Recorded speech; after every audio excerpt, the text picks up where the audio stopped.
स्वागत है दोस्तों आप सभी का आज की इस नई वीडियो में। आज हम बात करेंगे क्लास 11th की पॉलिटिकल साइंस की सेकंड बुक का जो चैप्टर 4 है सामाजिक न्याय। इस चैप्टर के मोस्ट इम्पॉर्टेंट क्वेश्चन आंसर करेंगे आज की इस वीडियो में। तो चलिए वीडियो शुरू करते हैं। तो इस चैप्टर का सबसे पहला 2 मार्क्स का प्रश्न बनेगा दोस्तों कि न्याय क्या होता है परिभाषित कीजिए। ठीक है, न्याय क्या है इसके संबंध में बताइए। तो देखिए, प्राचीन भारतीय समाज में न्याय जो था वो धर्म के साथ जुड़ा हुआ था, जिसकी स्थापना राजा का एक परम कर्तव्य माना जाता था। न्याय जो था वो एक राजा का प्राथमिक कर्तव्य होने के लिए प्राचीन समाज में धर्म से जुड़ा हुआ था। ठीक है, सिंपल सा ये प्राचीन भारतीय समाज था उसके संबंध में है। अब कुछ लोग इसका वर्णन अपने तरीके से करते हैं, कुछ राजनीतिज्ञ जो हैं उनके बारे में बताया जाएगा। ठीक है, तो इसमें से आप 1-2 याद रख लीजिए, बाकी की आपको याद करने की ज़रूरत नहीं है। पहला देखिए, न्याय का संबंध हमारे जीवन व सार्वजनिक जीवन से जुड़े नियमों से होता है, जिसके द्वारा सामाजिक लाभ कर्तव्यों का बंटवारा किया जाता है। न्याय को विभिन्न तरीके से परिभाषित किया जा सकता है। जैसे कभी कभी यह कहा जाता है कि जैसा आप बोते हैं वैसा ही आप काटेंगे, और कभी कभी ये कहा जाता है कि पिछले जन्म या ईश्वर की इच्छा से किए गए कार्यों का परिणाम माना जाता है। यानी कि आप जो भी कार्य करते हैं वो ईश्वर के द्वारा किए गए, ईश्वर की इच्छा से किए गए कार्य होते हैं। ठीक है, तो न्याय को परिभाषित कीजिए। इस संबंध में आप 2 पॉइंट इनमें से कोई याद रख लीजिए, बस आपको 2 मार्क्स मिल जाएंगे। अगला प्रश्न देखिए, न्यायपूर्ण बंटवारा से क्या तात्पर्य है। न्यायपूर्ण जो बंटवारा है इससे आप क्या समझते हैं। ठीक है, आंसर देखिए, सामाजिक न्याय का अर्थ वस्तुओं और सेवाओं के न्यायपूर्ण वितरण से भी है। यह वितरण समाज के विभिन्न समूहों और व्यक्तियों के बीच होता है ताकि नागरिकों को जीने का समान धरातल मिल सके। जैसे भारत में छुआछूत प्रथा का उन्मूलन किया गया है, आरक्षण की व्यवस्था की गई है, कुछ राज्य सरकारों द्वारा कई कदम उठाए गए हैं, भूमि सुधार जैसे भी कदम उठाए गए हैं। तो समाज में संसाधनों का न्यायपूर्ण बंटवारा ही न्यायपूर्ण बंटवारा कहलाता है। यानी कि समाज में जो हर एक व्यक्ति है उसे हर एक संसाधन न्यायपूर्ण तरीके से उसके पास पहुंच सके, मूलभूत आवश्यकताएं जो हैं वो उसकी पूरी हो सकें, तो यही होता है न्यायपूर्ण बंटवारा। जैसे छुआछूत प्रथा का अंत किया गया, आरक्षण की व्यवस्था की गई, भूमि सुधार जैसे कदम उठाए गए। ठीक है, आई होप क्वेश्चन सेकंड आपको समझ में आ गया होगा। अगला प्रश्न देखिए, जॉन रॉल्स के न्याय के सिद्धांत का वर्णन कीजिए। जॉन रॉल्स के द्वारा जो न्याय का सिद्धांत दिया गया उसका वर्णन कीजिए। या फिर इस तरह से पूछा जाएगा, अज्ञानता के आवरण का सिद्धांत, अज्ञानता के आवरण का सिद्धांत का वर्णन कीजिए। तो सबसे पहला पॉइंट देखिए, अज्ञानता के आवरण का सिद्धांत। जॉन रॉल्स के सिद्धांत के अनुसार निष्पक्ष और न्याय संगत नियम तब तक समाज नियम तक पहुंचने का जो एकमात्र रास्ता है वो ये है कि हम खुद को एक ऐसी परिस्थिति में होने की कल्पना करें जहां हमें यह निर्णय लेना है कि समाज को कैसे संगठित किया जाए। यानी कि निष्पक्ष और न्याय संगत जो नियम है वो तभी बनेंगे जब हम खुद को एक ऐसी परिस्थिति में सोचें कि जहां हमें ये निर्णय लेना है खुद को कि समाज कैसे संगठित होगा। ठीक है, जब हम ये निर्णय ले रहे हों तो हम यह नहीं जानते हों कि हम किस किस्म के परिवार में जन्म लेंगे, हम उच्च जाति के परिवार में पैदा होंगे या निम्न जाति के परिवार में पैदा होंगे, धनी होंगे या गरीब होंगे, सुविधा संपन्न होंगे या सुविधाहीन होंगे। जब हम ये नहीं सोचेंगे उसके बाद जो नियम बनेंगे वो नियम सही बनेंगे समाज के सभी वर्गों के लिए। ठीक है, जॉन रॉल्स कहते हैं कि अगर हमें यह मालूम नहीं होगा कि हम कौन होंगे, भविष्य के समाज में हमारे लिए कौन से विकल्प खुले होंगे, तब हम भविष्य के उस समाज के नियमों और संगठनों के बारे में जिस निर्णय का समर्थन करेंगे वह तमाम सदस्यों के लिए अच्छा होगा।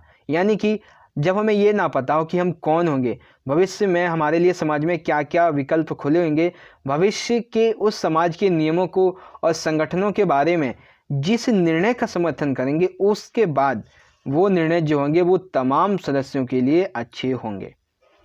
ठीक है, जॉन रॉल्स ने इसे अज्ञानता के आवरण में सोचना कहा है। यानी कि वे आशा करते हैं कि समाज में अपने संभावित स्थान और हैसियत के बारे में पूर्ण अज्ञानता की हालत में आदमी आम तौर पर जैसे सब करते हैं अपने खुद के हितों को ध्यान में रखकर फैसला करेगा, क्योंकि कोई नहीं जानता कि वह कौन होगा, उसके लिए क्या लाभदायक होगा। इसलिए हर कोई सबसे बुरी स्थिति को मद्देनजर समाज की कल्पना करेगा।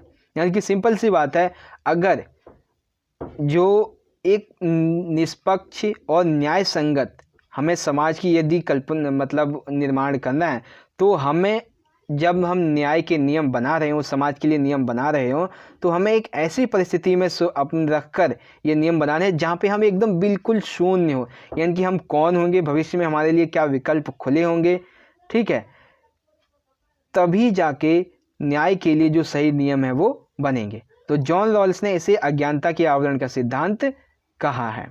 आई होप आप समझ गए होंगे। ये था क्वेश्चन नंबर 3। अगला देखिए, अगला है क्वेश्चन नंबर 4। अब ये जो प्रश्न है ये 6 मार्क्स में भी पूछा जा सकता है और 4 मार्क्स में भी, लेकिन यहाँ पे मैं आपको भी 4 मार्क्स का ही बता रहा हूँ। मुक्त बाजार बनाम से आप क्या समझते हैं एवं इसके पक्षों का वर्णन कीजिए। ठीक है, पहले मुक्त बाजार बनाम क्या होता है और इसके पक्ष जैसे नकारात्मक सकारात्मक ये आपको बताने होंगे। तो देखिए, मुक्त बाजार जो है वो खुली प्रतियोगिता द्वारा योग्य व सक्षम व्यक्तियों को सीधा फायदा पहुंचाने का व राज्य के हस्तक्षेप का विरोधी है। यानी कि मुक्त बाजार जो है वो खुली प्रतियोगिता का समर्थन करता है, ये योग्य एवं सक्षम व्यक्तियों को सीधा फायदा पहुंचाता है और राज्य के हस्तक्षेप का विरोध करता है। ऐसे में यह बहस तेज हो जाती है कि क्या अक्षम और सुविधाहीन वर्गों की जिम्मेदारी सरकार की होनी चाहिए, क्योंकि मुक्त बाजार के अनुसार प्रतिस्पर्धी ये व्यक्ति नहीं हो सकते हैं। अब मुक्त बाजार के अगर हम पक्षों की बात करें, ठीक है, तो सबसे पहले तो मुक्त बाजार का सकारात्मक पक्ष देखिए, यहाँ पे हम बात करते हैं मुक्त बाजार का सकारात्मक पक्ष।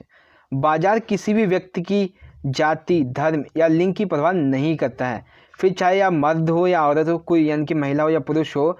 बाजार में केवल व्यक्ति की योग्यता व कौशल देखा जाता है, उसकी परवाह करता है। मुक्त बाजार की वजह से आज नागरिकों को अधिक विकल्प चुनने का मौका मिला है और मुक्त बाजार की वजह से ही जो वस्तुएं हैं उनकी गुणवत्ता में सुधार आया है और मुक्त बाजार की वजह से ही सामान कम रुपयों में और अच्छा मिलने लगा है। ठीक है, तो ये मुक्त बाजार के सकारात्मक पक्ष थे। अगला है मुक्त बाजार के विपक्ष, यानी कि मुक्त बाजार के जो नकारात्मक पॉइंट है उनके बारे में। मुक्त बाजार यह उन वृद्धों और रोगियों को विशेष सहायता प्रदान करे जो प्रतिस्पर्धी नहीं बन सकते हैं। ठीक है, यानी कि लोग कहते हैं कि मुक्त बाजार जो है वो उन वृद्ध और रोगियों को भी सहायता प्रदान करे जो प्रतिस्पर्धी नहीं बन सकते हैं। मुक्त बाजार ताकतवर, धनी व प्रभावशाली लोगों के हित में काम करने के लिए प्रवृत्त है, जिसका प्रभाव सुविधाहीन लोगों के लिए अवसरों से वंचित होना हो सकता है। यानी कि जो मुक्त बाजार है वो ताकतवर और धनी लोगों के लिए ही बना है, सुविधाहीन लोगों के लिए अवसरों से वंचित होने जैसा लगता है। ठीक है, तो मुक्त बाजार बनाम क्या है और इसके पक्ष और विपक्ष क्या है, आई होप आपको समझ में आ गया होगा। तो ये था क्वेश्चन नंबर हमारा 4। आई होप समझ में आ गया होगा आपको। अगला प्रश्न देखिए दोस्तों, क्वेश्चन नंबर 5 है 6 मार्क्स का। ये आखिरी प्रश्न है इस चैप्टर का, इस वीडियो का।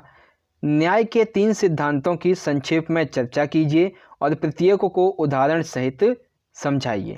ठीक है, न्याय के 3 सिद्धांत कौन कौन से वो बताने हैं और उदाहरण देकर हमें समझाना है। आधुनिक समाज में यह महत्वपूर्ण मांग है कि समाज में सभी लोगों को समान महत्व दिया जाए, लेकिन यह निर्णय करना मुश्किल है कि हर व्यक्ति को उसका जो प्राप्य यानी कि वो जिसका हकदार है वो उसे कैसे दिया जाए। ये तो इसकी भूमिका हो गई। अब इस संबंध में 3 सिद्धांत दिए गए जो कि निम्नलिखित हैं। पहला सिद्धांत, समान लोगों के प्रति समान व्यवहार, समकक्षों के साथ समान बर्ताव का सिद्धांत। इसका मतलब क्या है, देखिए, सभी मनुष्य होने के नाते सभी व्यक्ति को कुछ समान चारित्रिक विशेषताएं होती हैं, अतः वे अधिकार और समान बर्ताव है उसके अधिकारी होते हैं।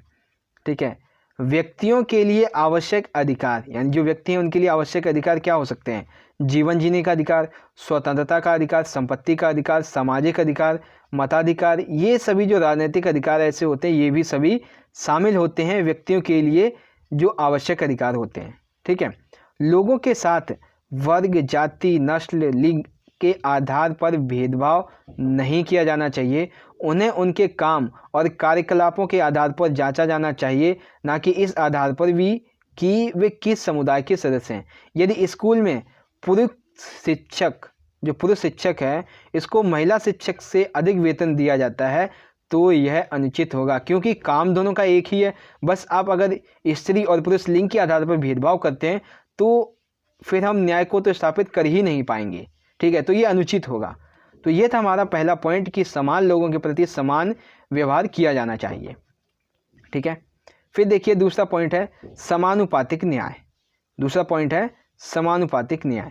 किसी विशेष स्थिति में हर व्यक्ति के साथ समान बर्ताव अन्याय होगा। हाँ, ये सही है कि एक विशेष स्थिति के दौरान हर एक व्यक्ति के साथ एक जैसा व्यवहार करना ये गलत होगा। उदाहरण के लिए परीक्षा में शामिल होने वाले विद्यार्थियों को अगर हम बराबर अंक दे दें तो ये बिल्कुल अलग होगा। ठीक है, क्यों? क्योंकि प्रत्येक विद्यार्थी को उसकी योग्यता, मेहनत और कार्य कौशल के आधार पर ही अंक मिलने चाहिए, तभी उनके साथ न्याय होगा। इसलिए समाज में न्याय के लिए समान बर्ताव का सिद्धांत समानुपातिक सिद्धांत के साथ संतुलन बैठाना जरूरी है। यानी कि समान बर्ताव के सिद्धांत के साथ साथ समानुपातिक न्याय के साथ उसकी तुलना होना जरूरी है। ठीक है, तो दूसरा पॉइंट क्या हुआ हमारा, समानुपातिक न्याय से भी सामाजिक न्याय को स्थापित किया जा सकता है। ठीक है, अगला देखिए विशेष जरूरतों का विशेष ख्याल। तीसरा पॉइंट है विशेष जरूरतों का विशेष ख्याल। यह लोगों की विशेष आवश्यकताओं के संदर्भ में पहचान कराती है। कैसे? देखिए, यह समान बर्ताव, जो समान लोगों के प्रति समान बर्ताव है, इसके सिद्धांत का विस्तार करता है। क्योंकि समकक्षों के साथ समान बर्ताव के सिद्धांत में यह अंतर्निहित है कि जो लोग कुछ महत्वपूर्ण संदर्भों में समान नहीं हैं उनके साथ भिन्न ढंग से बर्ताव किया जाएगा।